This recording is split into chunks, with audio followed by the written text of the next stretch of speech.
Today in the 01581, a conversation with our town manager about the opportunity for Westboro to acquire a building downtown and create it into the Westboro Community Center. It's a conversation you'll want to tune into.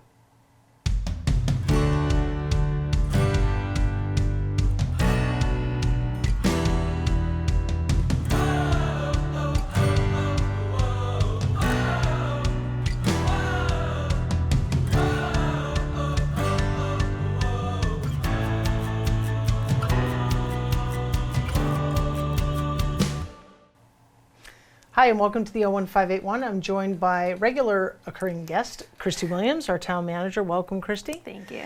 Thanks. So today, as I mentioned in the preview, we're going to talk about the Westboro Community Center. On September 12th, which is a Tuesday, the Select Board met, and the first agenda item after open forum was an agenda item about, and a presentation about a future community center here in Westboro. Christy gave that presentation to the board. It is available online, right on the town's website, front page. You can't miss it. You can look at the presentation there. The slides are what was presented to the board, and Westboro TV already has generously clipped the portion of that presentation, and you can find that link also on that front page once you drill down into the article itself. So I would encourage folks to maybe watch this and then go back to that, or vice versa, pause us and go there. But today's conversation is really going to kind of take that presentation a little bit deeper, because we're taping this show a couple days after. It's actually Thursday after that Tuesday meeting. And so we are starting to hear conversations in the community about this. I know I've received some questions. Christy has as well. We were talking before we were taping today, and there's certainly lots of conversations going on in social media. And want to thank the community advocate for covering it in an article and getting that out right away, as well as the patch. So let's just take a brief kind of look back here. So the community, one of the questions that has come up is, and people were understandably surprised. They're like, wait a second, we're purchasing something? Right. Like, what's going on, and have we even talked about this? So I think one of the things that there may not be an appreciation for, because people have recently moved here, or memories are short, or people just don't necessarily follow all of this, is that there has been a pretty long history about in the community, within town government, committees, about the potential for a community center. Can you just kind of touch on that? Sure. So the first example I give in my presentation, the one I'm most aware of since I've been here, in 2012, when there was discussion about doing all the building projects, inclusive of the Forbes Municipal Building, there was discussion about creating a recreation center.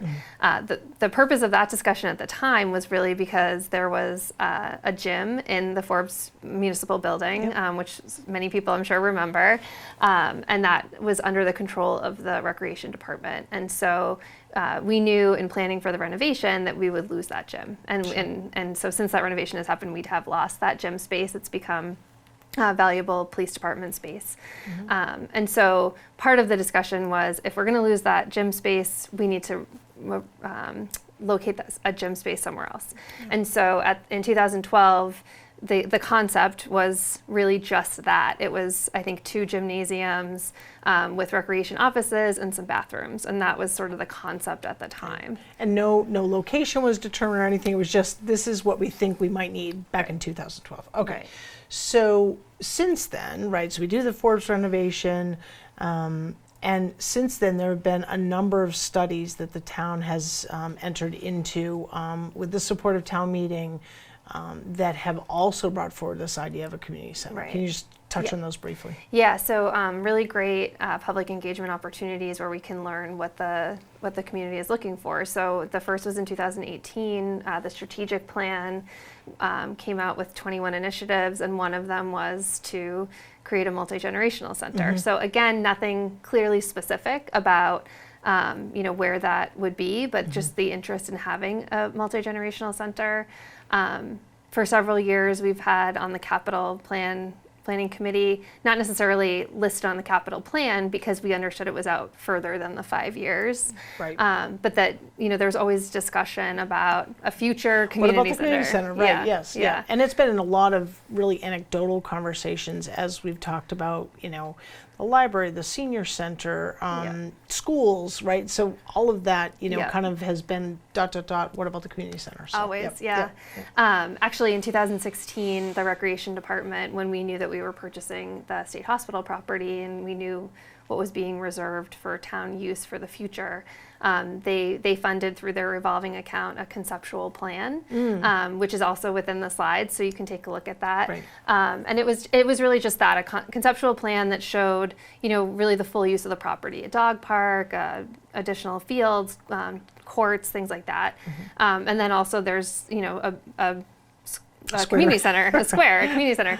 The plan doesn't articulate what the interior of that would look like. Yep. And kind of looking at it closer, there's, looking at the documents related to that conceptual plan, they envision was a 26,000 square foot facility, but again, no articulation of what that would include Sure. or what that was based on. Sure.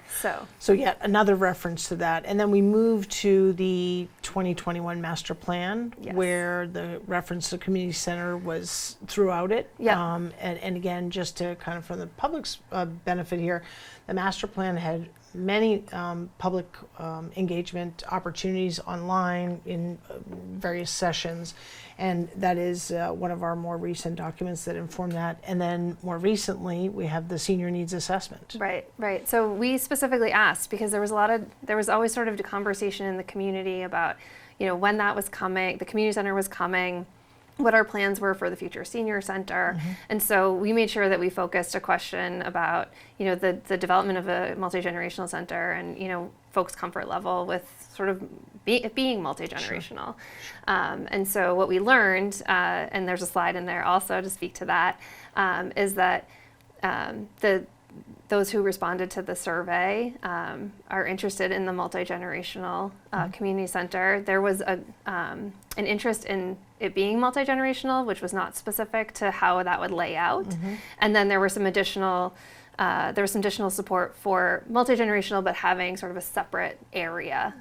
Dedicated space for seniors Yes. to kind of enjoy. So I think if you read the senior needs assessment, there's a strong sense of, we understand that town space is for everyone, but we do want dedicated hours, dedicated use for seniors. So multiple studies talking about that, all in the presentation. Go ahead. I was just going to say, Yeah. I think, also important in the senior needs assessment and the master plan is just really a focus, a separate sort of conversation or focus on the need for vibrancy in the downtown. So the master plan lays that out as really important economic development goals. Making sure that downtown is vibrant, walkable, that there's connections between, the areas of interest in the downtown.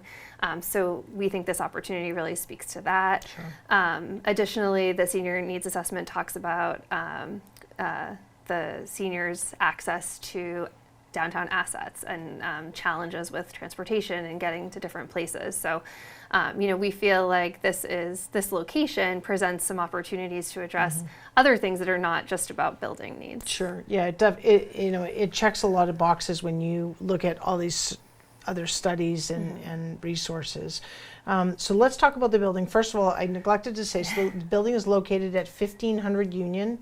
It is a building that is currently known as where the Boston Sports Club currently resides, on the top floor. Some of you, if you're a shopper, you might remember Steinmart. It's at the far end of the plaza in Bay State Commons, past Roach Brothers. It's that big building that stands alone. So Christy, tell us a little bit about the building, high level, kind of Sure. square footage, Yep. and kind of how it's laid out right now. Sure. So the total building square footage is just under 64,000 square feet, so a very large facility. The top floor has been Boston Sports Club, so there's a lot of opportunities for recreation activities in there. So there's a pool, there's a gymnasium, so basketball courts. There's actually, it's there's the large space in the middle, which I think a lot of people think of when they think of that gym space where maybe all the equipment is. But there's also some breakout rooms that would give opportunities for, you know, multi-purpose, you know, rooms for meetings. There's meeting rooms. There's a party room that could be used for community space. There's offices. So if we were to, you know, move the recreation department there, there would be offices already located. Sure. So I think it really lends itself Sure. to sort of some ability to already, you know, program in that space.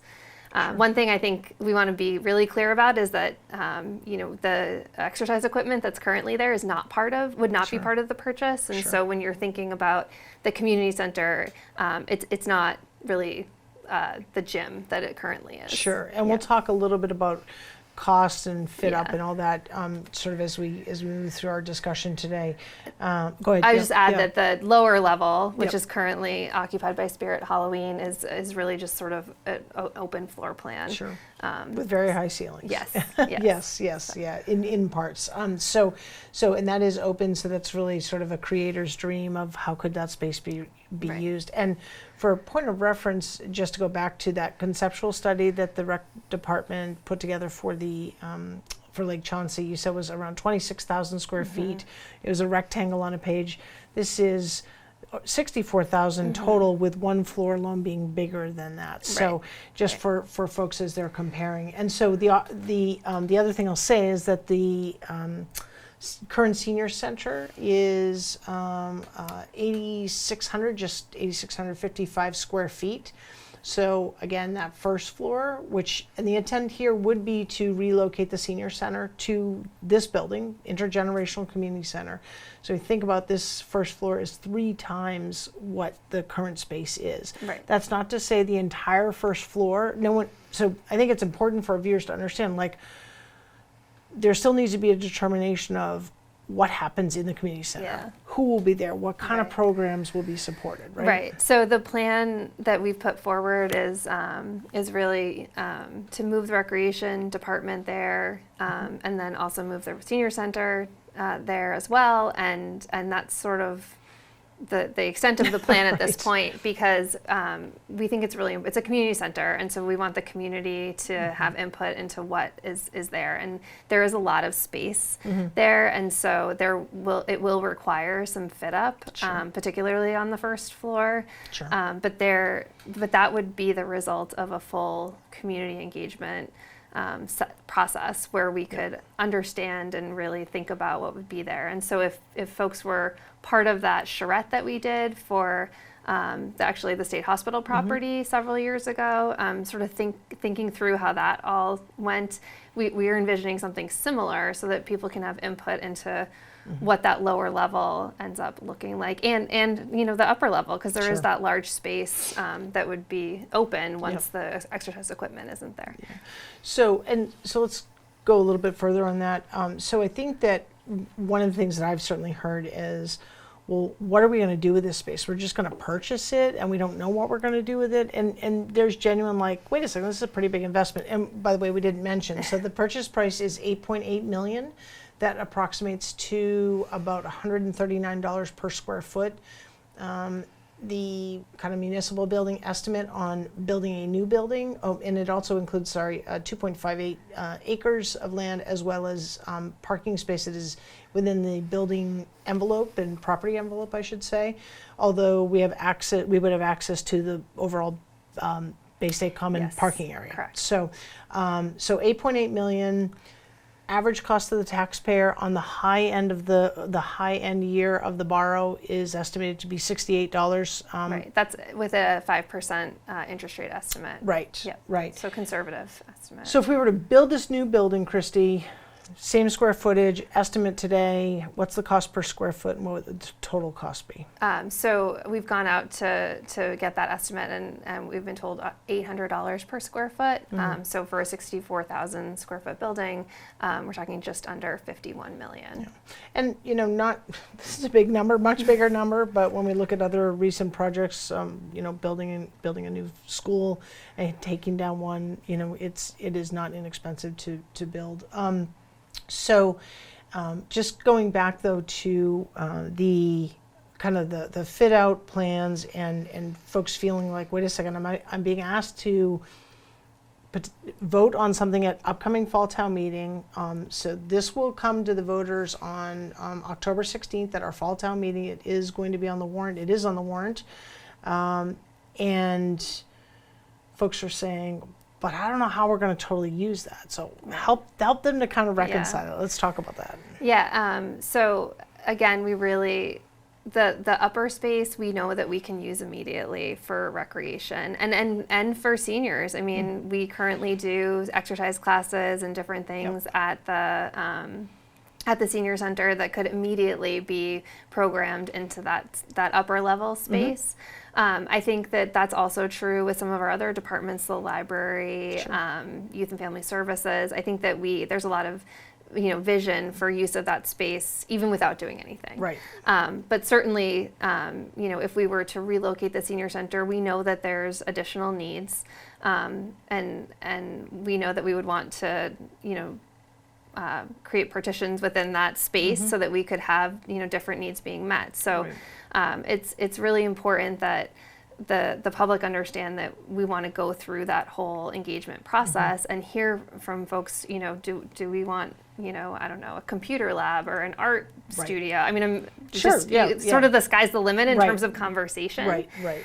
Our hope is that when we start to think about Fit Up, that we can, we're talking about borrowing for the purchase price, and depending on what the community articulates as its interest and need for that lower space, we're hopeful that we can use alternative funding sources. So, we obviously have to understand what that number is, but that's something that we're considering. So, really looking forward to that. I think, I understand sort of the challenge that, we're going to do the planning after the purchase. But I think, we've had other opportunities in the past that are time sensitive, and this is one of them. Right. And I made this point at the select board meeting the other night that for the public to understand, in executive session, there's been lengthy negotiations to get us to this point, but certainly an appreciation that the public is hearing about it for the first time. Right.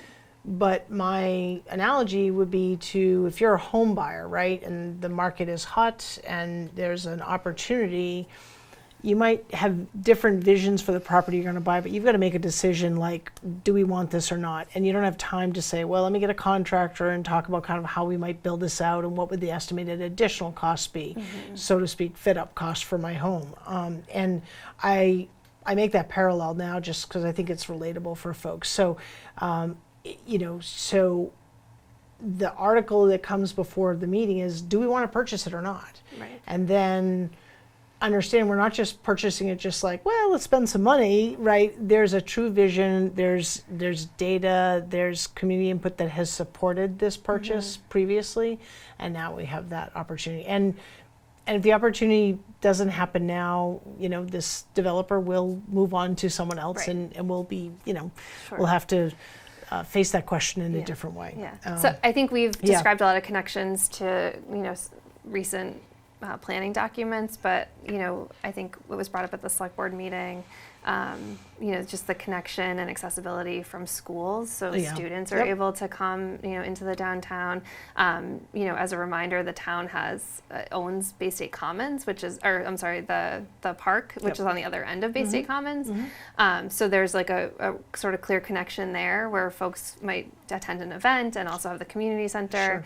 So I think there's again, as you said before, there's a lot of boxes I think we feel are being checked by purchase of this property. So some of the questions that we've kind of seen or that I've come across and be interested in your thoughts. So if we move the senior center, then what are the plans for the current senior center? That's a question that's been asked several times. Yeah, that's a great question. I think, given the length of time that the public engagement process will take, and then the Fit Up, that discussion will need to be had at some point. But that's a town meeting decision. So, certainly the board doesn't have the authority to sell the property. We certainly don't have the funds to reinvent the property. Right. So all of that is part of a future town meeting discussion. Sure. And I think that there's an opportunity if we're bringing the community together to talk about the community center, I'm sure there will be ideas of, well, what if we did this? So I think that there's kind of dual opportunity for that. Just to kind of go back to another question that had been posed is, it seems like if we're going for this opportunity, the town is deviating from its plan to develop the Lake Chauncey parcel. How would you sort of respond to that? I think that we had always felt that we would put the community center on property that the town currently owned, and we certainly still continue to identify that piece of property as a beautiful piece of property near recreation fields. So, but I think as we talked about at the select board meeting, if you were to locate a community center there, just about everyone would have to drive there. This, with the current documents that we referenced, there's a lot of interest in that downtown. So this really reinvigorates the downtown. And it doesn't mean that we don't continue to own those beautiful fields up at the Lake Chauncey property. So, certainly continued thought about what's gonna go there instead if we do move forward. Right. And the piece to that I would add, you sort of touched on it in your earlier comments, is that if we were to do something across Route 9 and Lake Chauncey, and it's an intergenerational center, that means all of our seniors are absolutely driving there. Whereas where the current senior center is located, there is some walkability, mobility. It's closer to where a lot of people live. There are a lot of senior housing developments in the area. And actually in the new location at 1500, there are other locations. There's, the Beach Street, and there's other kind of apartments and condos, as well as just the downtown. And there's an economic vibrancy element to this, which you touched on, which is someone who says, I'm going to go and do some grocery shopping, or I'm going to go to a medical appointment, and I'm right here to kind of go to my lunch at the senior center or what have you. So, so again, the town hasn't deviated from its plans, but again, this is an opportunity. So the other question that I wanted to just touch on is, how does the purchase of 1500 Union potentially affect the library project, right? So we saw that come before town meeting previously. It did not pass. We do know that the library trustees and building committee continue to work with architects and the OPM to come up with a plan. Yeah.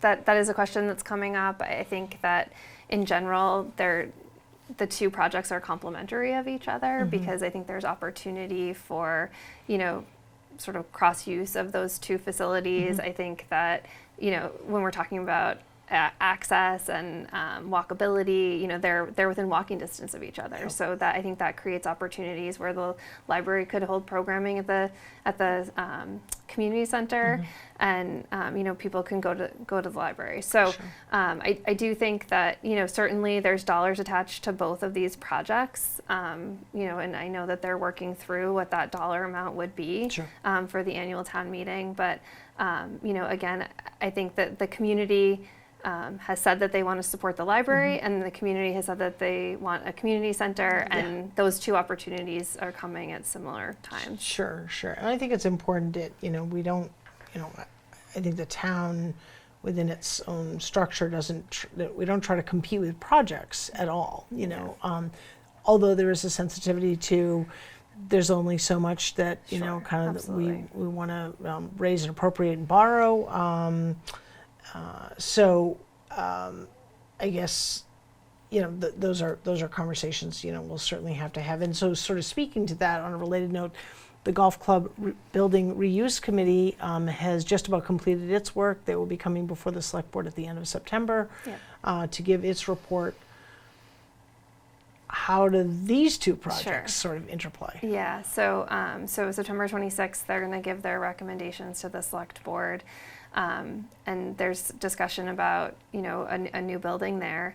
I think, in that instance, a lot of what the committee will put forward is creating a building in support of the golf course. And I say that because The golf course has an enterprise fund, meaning that it sort of generates its own revenue, and I think there's opportunity for using that funding source for at least a portion of that building. And so when we think about adding debt, I think it's important when we think about the golf club project as having this opportunity for this other funding source. Yeah.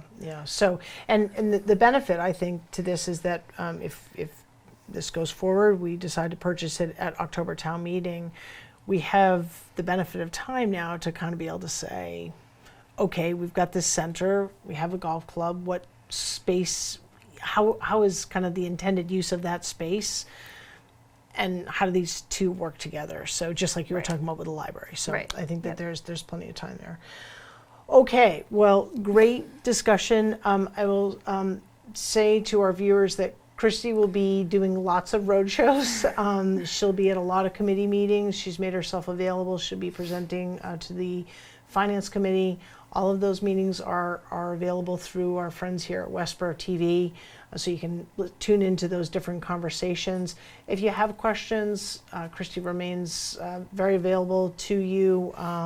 You can always email the select board at westboroma.gov, and Christy gets those emails, as do we. So we welcome your questions and input, and thank you so much, Christy, for being a guest. And really appreciate those of you watching today's show. Thanks so much. Be well, be safe, take care of each other, and let's talk about it. Thanks.